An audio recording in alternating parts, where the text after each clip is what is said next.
वर्ष 1950।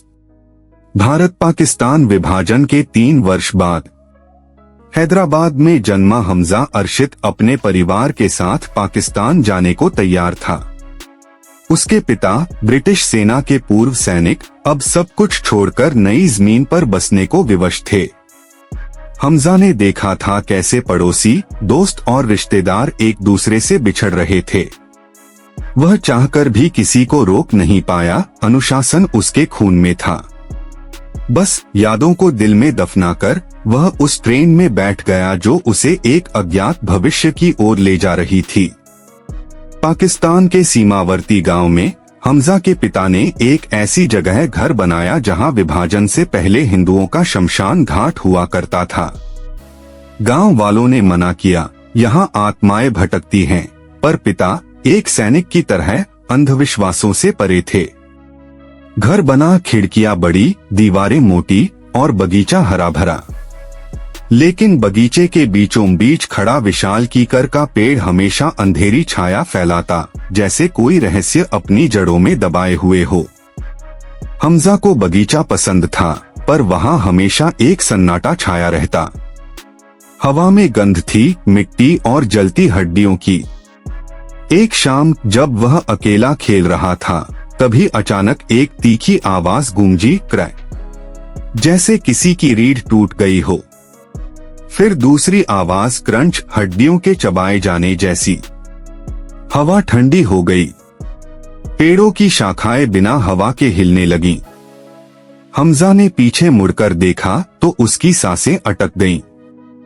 उसी पल कीकर के पेड़ की जड़ों से एक मानव खोपड़ी बाहर निकली। वह धीरे धीरे लुढ़कती हुई हमजा के पैरों तक आई। उसके ऊपरी जबड़े के दांत बड़े और पीले थे, जबकि निचला जबड़ा टूटा हुआ, जैसे किसी ने हथौड़े से तोड़ दिया हो। खोपड़ी की खाली आंखों में काला अंधकार भरा था। हमजा चीखा, पीछे गिरा और भागकर कमरे में छिप गया। खिड़की से झांका तो देखा वह खोपड़ी जमीन पर घूम रही थी, फिर अचानक गायब हो गई। उस रात के बाद हमजा ने बगीचे में जाना बंद कर दिया, पर डर उसके कमरे तक पहुंच गया।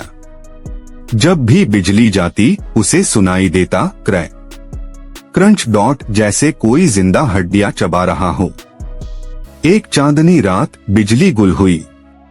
कमरा पूर्णतः अंधकारमय।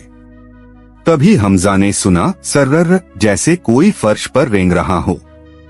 नीचे देखा तो वही खोपड़ी अब टूटे जबड़े से रिश्ता हुआ काला पदार्थ छोड़ती हुई उसके बिस्तर की ओर बढ़ रही थी। उसकी आंखों से चिपचिपा अंधकार टपक रहा था। हमजा बेहोश हो गया। 1 महीने बाद पिता ने बगीचे में नया कमरा बनवाने का फैसला किया। कीकर का पेड़ काटा गया। जब जमीन खोदी गई तो नीचे से सैकड़ों टूटी हड्डियां, कंकाल और खोपड़ियां निकली। एक खोपड़ी सबसे ऊपर थी, टूटा जबड़ा, बड़े दांत, खोखली आंखें, वही जो हमजा ने देखी थी। मजदूर चीखते हुए भागे। हमजा स्तब्ध रह गया। ये वो लोग थे जिन्हें विभाजन के दंगों में बिना अंतिम संस्कार के यहाँ दफना दिया गया था। उनकी आत्माएं अब भी इस जमीन में फंसी हुई थीं। हमजा ने कभी किसी को यह बात नहीं बताई। वह जानता था इन आत्माओं का दर्द किसी शब्द में नहीं समाया। आज भी जब रात गहराती है, उसे बगीचे से आवाजें आती हैं, हड्डियों के टूटने की, कराहने की, रोने की। वह उन बेगुनाह मुर्दों के लिए दुआ करता है जिनकी कब्र भी नहीं बनी।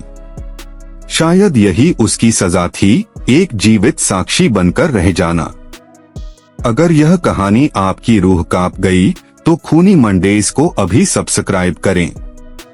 हर सोमवार हम लाते हैं ऐसी ही सच्ची और सनसनीखेज हॉरर स्टोरीज जो आपकी नींद उड़ा देंगी। हमारे इंस्टाग्राम और फेसबुक पेज को फॉलो करना न भूलें, वहां आपको मिलेंगे डर के और गहरे साए, क्योंकि डर कभी मरता नहीं।